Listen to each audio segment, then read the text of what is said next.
The digital news portals, unlike the conventional media, newspaper, or electronic media, do not have to get any sort of approval from government authority for their launch. So, for the bunch of thugs who are waiting to destroy the government, this is a thrilling loophole. How nice if the government makes stringent laws on who should talk news. Hey, you're a fact checker, bloody get the approval from the government. But BJP would never do that. They want to encourage free speech. All those who talk rubbish that BJP is against free speech, this is the reality. So this is an open opportunity for all kinds of idiots to become great influencers and attack the government. Drive their herds of blind followers to attack our businessmen, our sages, our economy, education, market, and media itself, which contribute to the growth of the nation.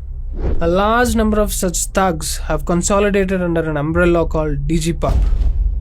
These digital news portals under DIGIPUB propagate narratives targeting the government and its policies. What are the origins of DIGIPUB? What are its associations, modus operandi, and more importantly, finance? Let's get into the facts. DIGIPUB News India Foundation was formed on October 27, 2020 by 11 Indian digital news outlets: Alt News, Article 14, Boom Live, Cobra Post, SW News, NewsClick, News Laundry, Scroll.in, News Minute, The Quint, and The Wire.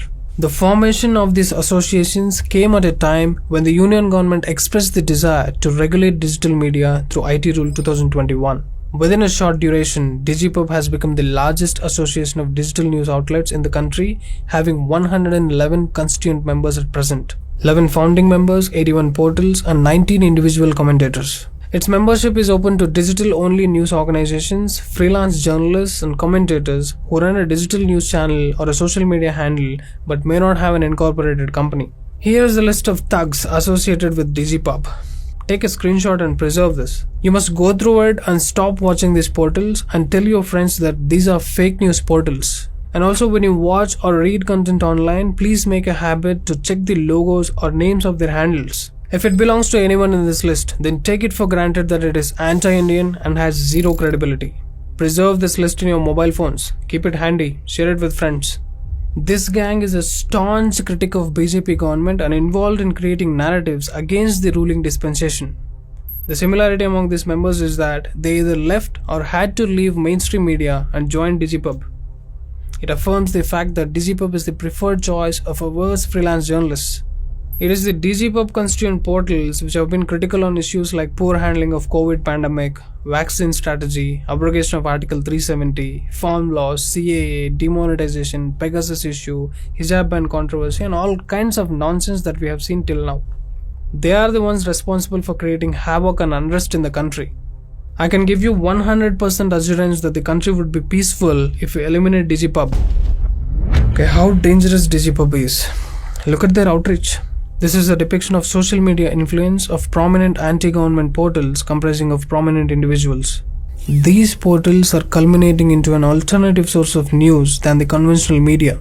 Our research team has made a comprehensive assessment of these portals, and here are some revelations. Obscure domain details. The registrant details of the domain pertaining to the portal have been found to be hidden in most of the case. Server of the most of the above portals are located abroad. Existence of anti-establishment association. DIGIPUB has attracted more digital news portals within its ambit than any other association. Its membership in the span of 2 years since October 2020 has swelled 7-folds. DIGIPUB has become the preferred destination for anti-government journalists such as Abhishek Sharma, Ajit Anjum, Akash Banerjee, Barkha Dutt, Karan Thapar, Neha Dikshit, Paranjoy Guha Thakurta, Sakshi Joshi, etc., who were once part of mainstream media and presently run digital channels on YouTube with one and only agenda: destroy Modi government. To all the victim card players who always say, oh, anybody who questions the government, I label them as anti-national. You know what? Not even once DIGIPUB appreciated the government. The year-long content analysis of DIGIPUB constituents could not find a single article appreciative of government. In all these years in power, government hasn't done anything good. If you are such a wonderful person questioning the government's mistake, then you should also talk about good things done by the government, right? The fact is, these are portals dedicated towards maligning and destroying the government but not correcting the government. What is the proof? The faltu content published by most of these portals itself is the proof. The DIGIPUB constituents in particular are involved in creating anti-government narrative and targeting the credibility of the government by projecting in bad light. I would be glad to have portals who question the mistakes of a government. In fact, whenever I get to interact with BJP ministers, we discuss how nice if we had a strong opposition party which is Hindutva based. But we have this Congress, which is a party set up to destroy India, sell India to British or Pakistan. It's not an opposition party. The very existence of Congress is a threat to the nation. We have hosted Jihadi itself in our home as opposition. Congress is more dangerous than Pakistan and China, I repeat.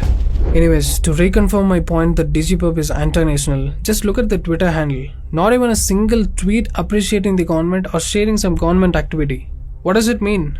In their propaganda websites, they give a fake impression to public that they rely only on subscription or crowdfunding as their revenue model, over the pretext of supporting independent journalism to remain free from commercial or political pressure. You know what? They receive huge funds from various philanthropist institutions, NGOs, and foreign entities. The financial assistance rendered by the institutional entities to digital news portals are in the form of donations, investments, trainings, rewards, and fellowship.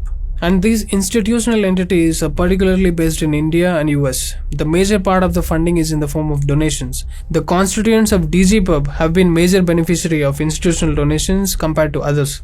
They prominently receive donations from a Bengaluru-based charitable trust, Independent and Public-Spirited Media Foundation, which has been incorporated by Azim Premji Foundation and Rohini Nilekani. Since 2015, IPSMF has donated around 93 crore to 50 digital news portals out of 24 associated with DIGIPUB.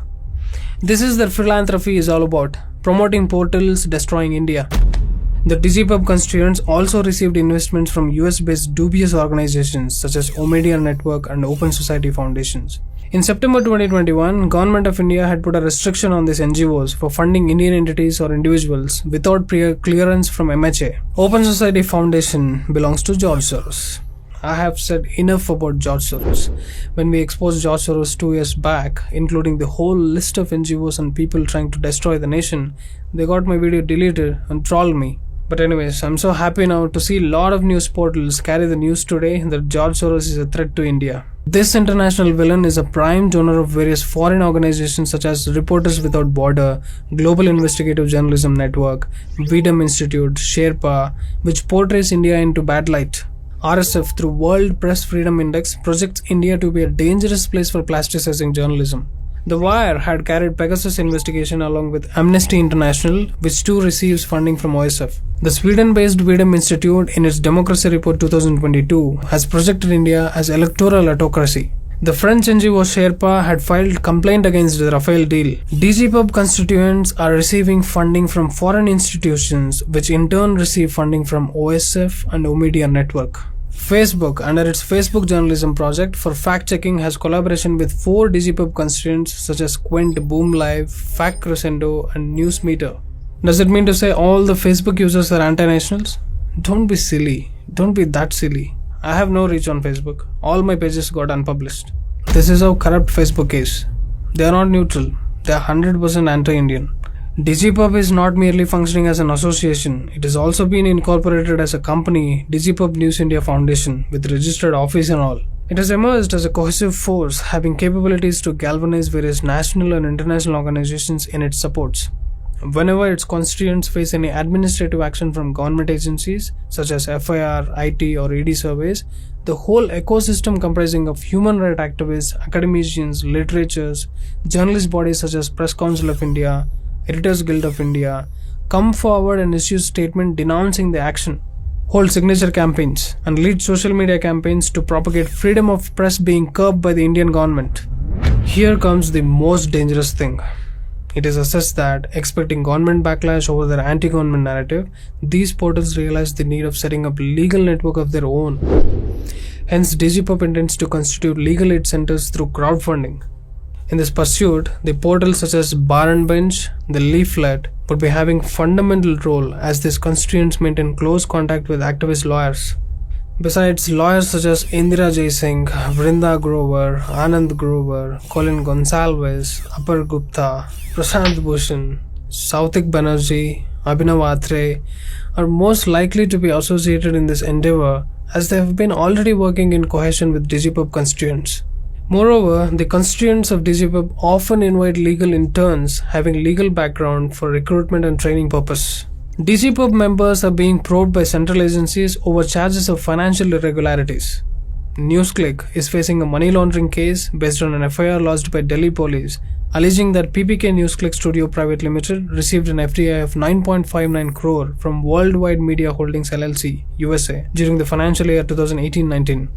It is further stated that the money received by NewsClick from US-based companies was channeled to Gautam Navlaka, human rights activist, and accused in the Bhima Koregaon case. Prabir Purkayastha, who was recently granted interim protection in the case by Delhi High Court, is the founder and editor-in-chief of NewsClick.